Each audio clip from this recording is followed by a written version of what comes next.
Assalamualaikum viewers. Welcome to Siyasat English News. I'm Eman Umar. As many as 748 fresh cases of COVID-19 were registered in Telangana till 5:30 p.m. on Sunday. A total of 8 deaths were also registered today. With this increase, the number of COVID-19 cases in Telangana has increased to 6,20,613, while the death toll has reached 3,635. A total of 1,492 people have also recovered from the disease in the last 24 hours, which increased the total number of recoveries to 6,02,676. As against India's fatality rate of 1.3%, the fatality rate in Telangana is 0.58%. As of today, there are 14,302 active cases in the Telangana state. Chief Minister K. Chandrasekhar Rao today asserted that Dalit empowerment program will be implemented successfully until Dalit community is developed into mainstream. The Chief Minister have announced a special package of 1,000 crore rupees for Dalit empowerment in Telangana. If necessary, the government will give another 500 crore rupees for Dalits' welfare and development, he said. This scheme is in addition to the existing scheduled caste sub-plan. K. Chandrasekhar Rao has called an all-party meeting at Pragati Bhavan here on Dalit development and empowerment in a phased manner. The leaders attended the all-party meeting of the Chief Minister, including Scheduled Caste Development Minister K. Ishwar, Congress leader Batti Vikramarka, CPI Secretary Venkat Reddy, CPM Secretary Veer Bhadram, MIM Party Balala and Pasha Khadri, Telangana State Scheduled Caste and Scheduled Tribe Commission Chairman Erola Srinivas, whereas the BJP boycotted the meeting. The Chief Minister discussed with them about Dalit empowerment and sought their suggestions to implement a plan of action in a phased manner. An unemployed girl from Nizamabad district created a flutter at Chief Minister KCR's camp office at Pragati Bhavan in the city today. She told the security staff of the camp office that she came to question over the delay in the release of different job notifications in the state. She tried to enter into the camp office. However, the police took her into custody and rushed her to the police station. Speaking on the occasion, she alleged that the Chief Minister had convened a meeting on Dalit empowerment with an objective to cheat them once again. She expressed her anger, stating that the Chief Minister had audacity to spend 100 crore rupees to win in the elections but did not have the same to release the job notifications. Municipal and Industries Minister K.T. Rama Rao is to inaugurate 4 link roads and will participate in some development programs in the twin cities on Monday. Now the 4 roads are ready for opening by the minister as part of the first phase of the works. The government have spent about 27.43 crore rupees to complete them. In the first phase, 37 link roads are being planned by spending 317 crore rupees in the city. According to information, the minister will start 4 new link roads to improve connectivity in the city on 28th of June.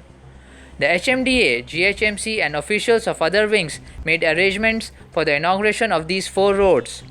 The government took up several link roads to ease off traffic problems and improve connectivity in the city.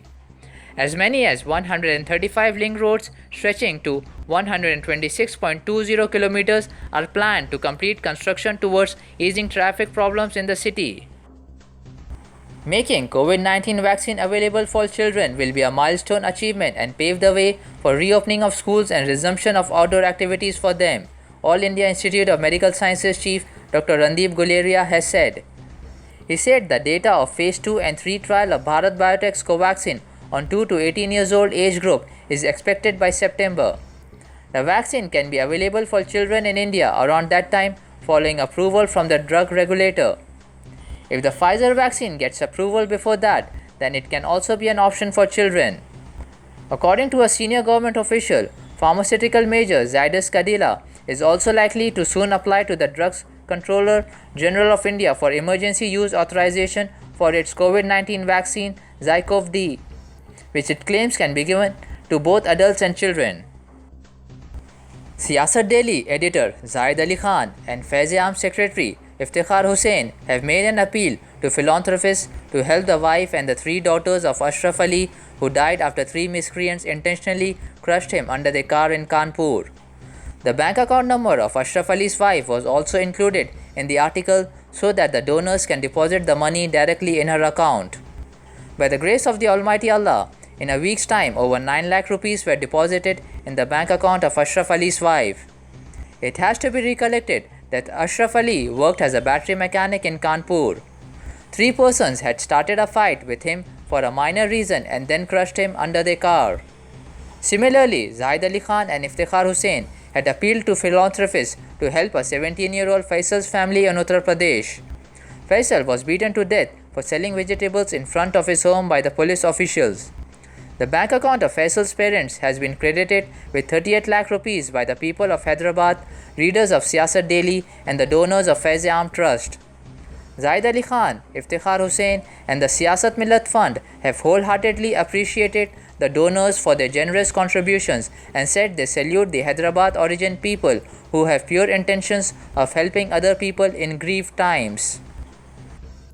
To deliver the benefits of our language traditions to the future generations, the Vice President M. Venkaiah Naidu today stressed the need for a people's movement to preserve languages, complementing the efforts of the government. Highlighting the power of language to unite people across generations and geographies, Naidu called for a concerted effort to preserve, enrich, and propagate our languages, cultures, and traditions. Speaking at the 6th Annual Rashtriya Telugu Samaikya Conference, Venkaiah Naidu suggested that Telugu people should come together as one for the cause of Telugu language and the revitalization of our local traditions. Noting that neglecting a language will lead to its decline, the Vice President advised that it is the duty of each individual to preserve and promote one's mother tongue without belittling other languages and cultures. That's it for today. Thank you, viewers.